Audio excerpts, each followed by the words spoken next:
My wonderful black dream hole is consuming dream energy from children. Your what? Sailor Moon Super S. For those of you who have seen Sailor Moon Super S, the movie, you're probably scratching your heads wondering what this video could possibly be about.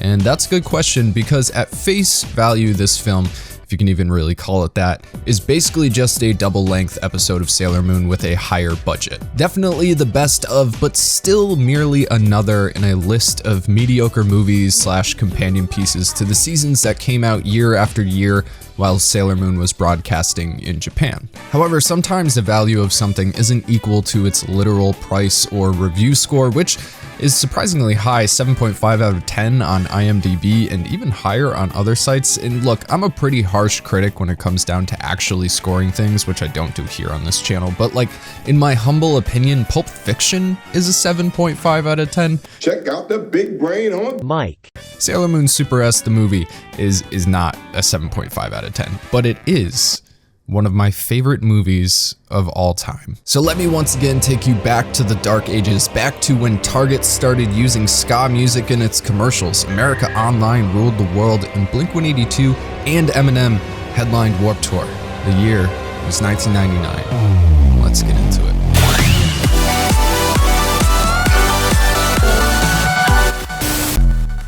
Now, if you watched our video on how Sailor Moon changed the world, you should be aware of how much the series means to me personally and understand its impact on Western audiences, particularly the North American audience and especially Canada. For a quick recap though, Sailor Moon was my first. Not love, that was inarguably Princess Leia, rest in peace, my queen, but first, anime. Everyone remembers their first, and unfortunately my first had a big fat deek under her dress, which turned a progressive and kind of dark anime into a kids show with wrap-up moral lessons. From now on, when you're in the mood to recycle, only recycle cans. But hey, if it wasn't like that, there was no way I would have been able to watch it with my mom's neoconservative stance on television.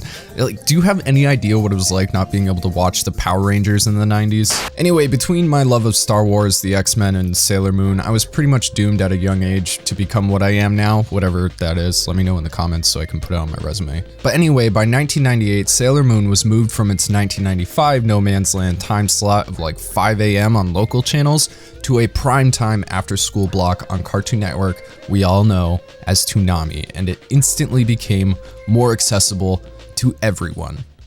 Except there was a problem. And you see, in the 90s, anime in America was not the mainstream juggernaut of animation that it is today. There was little to no general understanding of Japanese culture, and because of that, the worried parental Karens in the States saw Japanese entertainment as extremely edgy, especially for their children. Much of what was shown on primetime was edited or cut short to be allowed on air, and Sailor Moon received way more than its fair share of censorship. The initial 72 episodes aired in Japan were so heavily cut and cropped that the final episode of the Deke dub, episode 65, is episode 72 of the original cut. This censorship included cutting complete and plot-essential episodes like Season 1's finale, Death of the Sailor Scouts, and Usagi's Eternal Wish. The dub left North Americans treading water right in the middle of Sailor Moon R, which is technically Season 2, with little to no hope of finding out what happened next. Plot-wise, the dub ended right after the introduction of Chibiusa,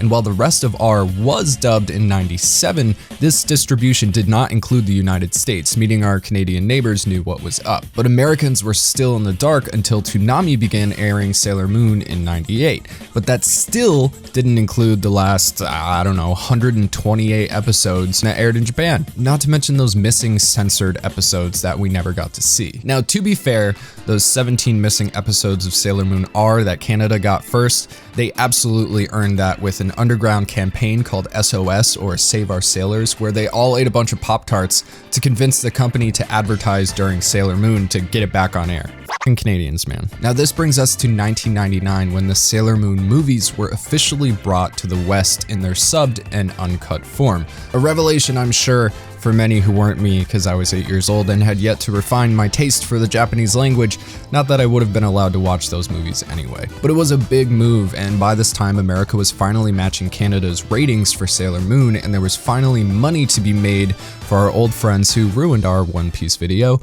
Toei. Being the smarmy bastards they are, Toei grabbed the distribution rights back from DiC and dubbed S, Super S, and the films through their international branch, Cloverway Inc.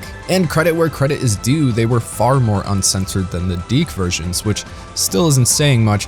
They turned an awesome lesbian couple into cousins, but hey, at least we got Sailor Moon S, which began airing on Toonami in 2000, and its follow-up season Super S. But what about those movies? It's the point of the video, right? So around this time, 2000, my ma and I had a weekly tradition where we would go and rent movies on Friday nights. Now back then, you had two options. You had chains like Blockbuster, which guaranteed the hits, and then you had mom and pop stores that had the weird musty carpeted floors that smelled like cigarettes and still rented out Super Nintendo games in 2000. That's where we went, and at that store was one copy of Sailor Moon Super S the movie, which I made my poor ma rent every weekend for at least 6 months. And here's where you ask, why?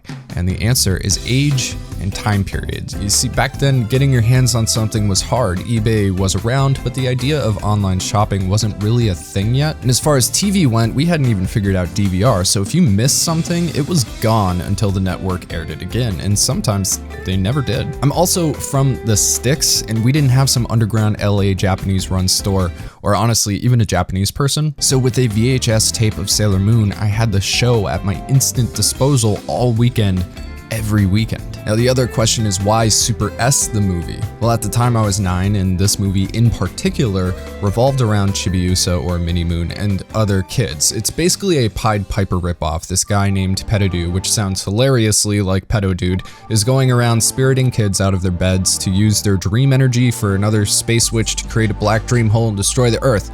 It's not especially nuanced or anything, but for a young, impressionable kid, it was awesome. Not to mention, entirely confusing, which was a huge part of its draw. So, quickly, the movie opens with some weird flute-playing dude named Popolin hypnotizing children with music and forcing them to joyfully follow him into a nightmare fuel flying clownmobile that looks like it was cut out of an Adam West Batman or Buggy the Pirate's dreams. Together, they all set off into the sky, and meanwhile in Japan, the Sailor Scouts are telling Usagi about how crappy her cookies taste in comparison to Chibiusa's. Typical Sailor Moon stuff, but Chibiusa runs into a dude weirdly staring at children in a candy shop and befriends him. He introduces himself as Pettidu and makes the cookies in the window dance. You know, because that's what Pedo Dudes do. Befriend young children with candy, but no! Chibiusa plays a reverse Uno card, and instead, Pettidu is given Mini Moon's sweet cookies.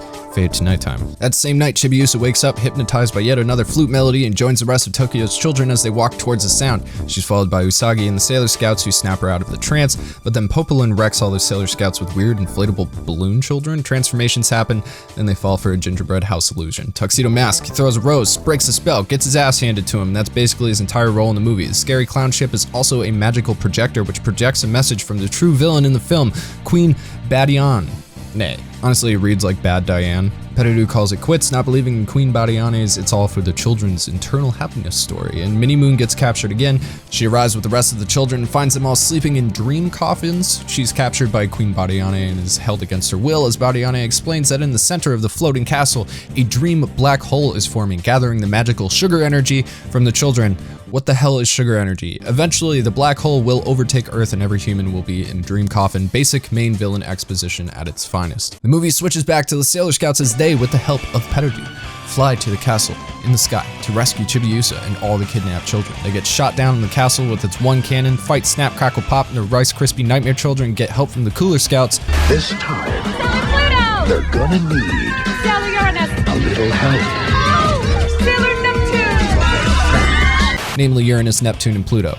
I mean, Saturn is the best scout. Wait, I didn't write this part. Mike, don't take this out of the script. She is, and everyone else is wrong. Tyler. That's fair enough, though I gotta admit, I'm personally a big Uranus fan. I don't know, something about an unattainable woman who could kick my ass. Anyway, there's also this really funny sex joke that was made by Neptune that definitely wasn't in the dub I saw as a kid. Now, with all the scouts assembled, they find Queen Badiane, who zaps Mini Moon's energy, making it kind of weird because she's definitely nude in her hand now, and ascends into the black hole with naked Mini Moon. The rest of the Sailor Scouts get undressed by black lightning, which we all know is the most powerful lightning, and Sailor Moon ventures into the black hole to save everyone. She finds Chibiusa, breaks herself out of the dream meant to ensnare her for eternity in her own heavy petting dream coffin, and with the rest of the Sailor Scouts transferring their power, Sailor Moon and Mini Moon blast the dream black hole apart with white light, saving the day. Power of celestial friendship wins again. Now remember, at this time, Sailor Moon S, the show, was airing slowly but surely. The wait is over. Sailor Planet 38 new Sailor Moons. Will the Earth be destroyed? Sailor Mars has the answer. The battle between good and evil continues.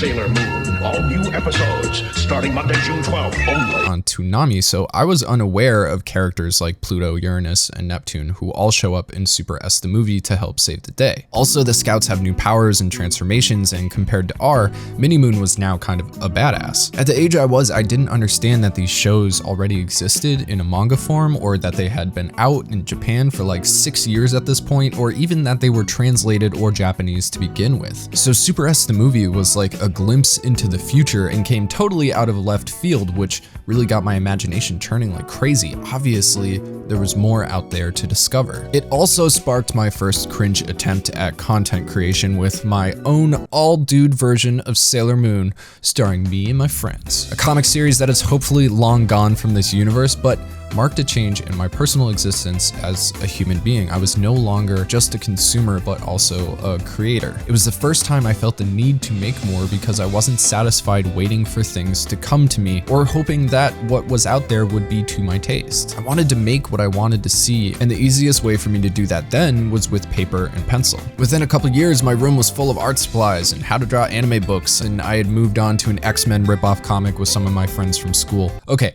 they were my only friends from school. I was an 11-year-old who wore silk button-up Dragon Ball Z Hawaiian shirts with like bright yellow Nike slip-on running shoes and jean shorts, rocking a military cut. Those poor bastards. Anyway, around that time was when I picked up a guitar and arguably started sliding back down the spectrum, but the idea, the core of my desire in this world was still the same, to make what I wanted to hear, and by 12 I had a much clearer vision of what that was and a more mature way of doing it. It's funny, really, you know, looking back on what shaped you into who you are, and I'm lucky that I sometimes have the free time to do that. But when I think about what I'm doing right here, right now, after all these years, I have to ask whether or not it stemmed from my obsession, honestly, with Sailor Moon, and more than that, my access to and curiosity towards Sailor Moon Super S the movie. With Minimoon at the forefront of the film, there was an accessibility to young kids, a way to project yourself into the story and feel like you could make a difference even though you're young and weak. As goofy as it feels watching now, when I was a kid,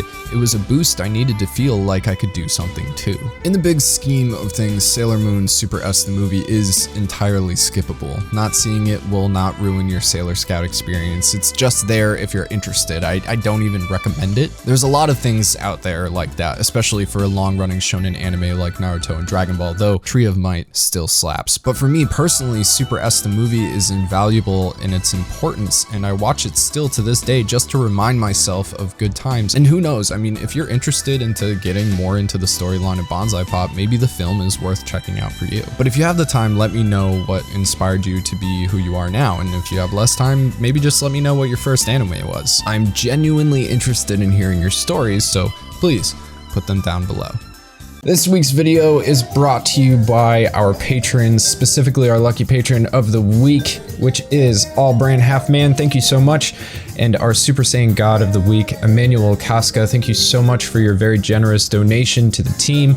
And last but not least, Calamity Cookie for continuing to hold down the #1 spot for top donor on Patreon. Make sure to follow Bonsai Pop on Twitter and Instagram. That is at bonsai_pop on both of those. Twitch.tv/Bonsai Pop for streams. My name is Mike. This is Bonsai Pop. Thank you so much for indulging me on this one. And I'll see you next time. Thank you guys.